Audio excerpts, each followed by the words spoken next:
ક્રાઇસિસના managing director Sandeep Garg आपकी साथ जोड़ाई गया है। संदीप जी, गुड आफ्टरनून, स्वागत है शो पर।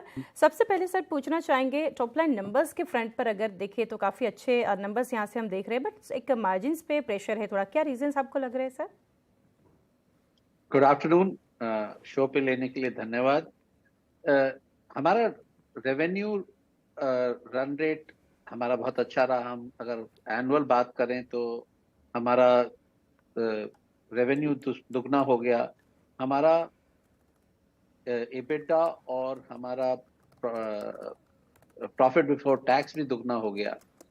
ये क्वार्टर ऑन क्वार्टर का वेरिएशन इसलिए होता है कि कुछ प्रोजेक्ट्स जो होते हैं वो शुरू में जब उनकी प्रोग्रेस कम होती है तो हम उस पर प्रॉफिट मार्जिन्स कम रिकग्नाइज करते हैं जब तक कि वो स्टेबलाइज नहीं हो जाए।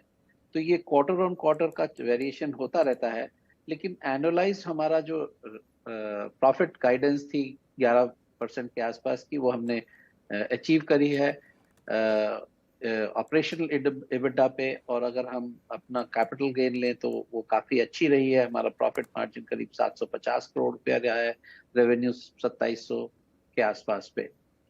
अब हम ये एक्सपेक्ट करते हैं कि देखिए हमारा ऑर्डर बुक बहुत हेल्दी है, हम 10,000 करोड़ रुपए के ऑर्डर बुक पे बैठे हुए हैं और एक हमारी बैलेंस शीट भी बहुत हेल्दी है। तो हम आगे एक्सपेक्ट करते हैं कि हमारी रेवेन्यू और बढ़ेगी और उसकी वजह से हमारा एबिटा मार्जिन्स और इम्प्रूव करेंगे। तो मेरे ख्याल में ये अपने को क्वार्टर ऑन क्वार्टर या ईयर ऑन ईयर ना देख के अगर एनुअलाइज देखें तो हमारा एबिटा बिल्कुल कंसिस्टेंट है, 11% में पिछली बार था और हम उम्मीद करते हैं कि नेक्स्ट ईयर उससे बेहतर होगा क्योंकि हमारे रेवेन्यू ग्रो कर जाएगा। जी डेफिनेटली सर, क्या वॉलेटिलिटी जो कमोडिटी प्राइसेस में आपको दिख रही है, क्या लग रहा है कि कहीं ना कहीं वो नंबर्स को असर कर रहा है, स्पेशली मार्जिन्स के फ्रंट पर अगर बात करें तो? देखिए हमारे जो जनरल प्रोजेक्ट्स हैं हाइब्रिड एन्युटी मॉडल के, उसमें वेरिएशन क्लॉज होता है, तो इसलिए उसका कुछ इम्पैक्ट आता है, लेकिन ऐसा नहीं है कि बहुत ज़्यादा आ जाए। लेकिन जो ईपीसी कॉन्ट्रैक्ट्स हैं हमारे या जिसमें ये वेरिएशन अलाउड नहीं होता है, उसमें डेफिनेटली वॉलेटिलिटी का इम्पैक्ट आता है। बट हमारे लिए अच्छी बात यह है कि हमारे 2 प्रोजेक्ट्स रोड के जो हैं वो हैं हाइब्रिड एन्युटी पे हैं, और जो हमारा ईपीसी कॉन्ट्रैक्ट है उसमें भी हमने partial volatility of commodity price अपने रिस्क में नहीं रखी है। तो हम इसमें रीजनेबली डी रिस्क्ड हैं। तो इसीलिए अगर जैसे मैंने आपसे कहा कि हम शुरू में प्रोजेक्ट में प्रॉफिट मार्जिन थोड़ा कम लेते हैं, जिससे कि अगर कुछ चीज़ें चेंज हों तो वो हम एब्जॉर्ब करने की पोजीशन में रहें। तो मैं नहीं समझता हूँ कि हमारे जो आगे के आने वाले सालों में प्रॉफिटेबिलिटी हम एक्सपेक्ट करते हैं उसमें हमें कमोडिटी प्राइस का कोई खास इम्पैक्ट होगा। जी, और नेक्स्ट संदीप सर पूछेंगे आपको, पोस्ट बायबैक प्रमोटर्स होल्डिंग जो है वो कैसे आप देख रहे हो, डेट ऑन बुक्स के ऊपर आप कुछ अगर शेयर करना चाहें तो देखिए हमारे पास 31 मार्च को करीब 1850 करोड़ रुपए का कैश था, जिसमें से हमारे पास सिर्फ 290 करोड़ रुपए का करीब डेट है जो कि हम इस मंथ में पे कर देंगे।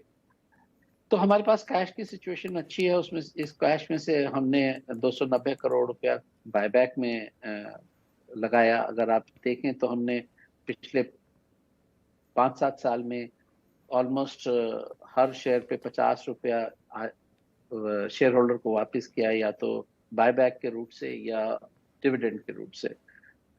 हमारी लास्ट बोर्ड मीटिंग में भी बोर्ड ने 1 रुपया का एडिशनल डिविडेंड अप्रूव किया, 7.5 का वो पहले कर चुके थे। तो हमारा एक ये अप्रोच है कि हम शेयर होल्डर को रिटर्न दें, और हम ये मानते हैं कि हम इस लिक्विडिटी को अगर हम देखें तो हमारी लिक्विडिटी आफ्टर बायबैक और डेट रीपे करने के बाद हमारे पास करीब जो पैसा बचेगा उसमें से 375 करोड़ रुपया हमारे एग्जिस्टिंग बिजनेस में हम लगा पाएंगे। तो हमारे पास करीब 900 करोड़ रुपए का कैश होगा, जिससे हम बिजनेस को फर्दर ग्रो करेंगे, जिसको हम प्रॉपरली एलोकेट करेंगे एग्जिस्टिंग बिजनेस में। और अगर कोई और बिजनेस जो हमारे को ठीक लगता है, जिसमें हम ये समझते हैं कि सस्टेन्ड हम ग्रोथ दे सकेंगे और सस्टेन शेयर होल्डर के लिए पैसा बना सकेंगे, तो वो हम उसको भी देखेंगे। जी डेफिनेटली। और संदीप जी लास्टली दो चीज़ मैं जानना चाहूँगी, यानी न्यू प्रोजेक्ट्स जो पाइपलाइन में है, ग्रोथ को फोकस में रखकर जो प्लान किया है, और न्यू जियोग्राफिकल एक्सपेंशन प्लान्स कुछ कंपनी के जहाँ पे कुछ नए डेवलपमेंट्स हो रहे हैं। मैं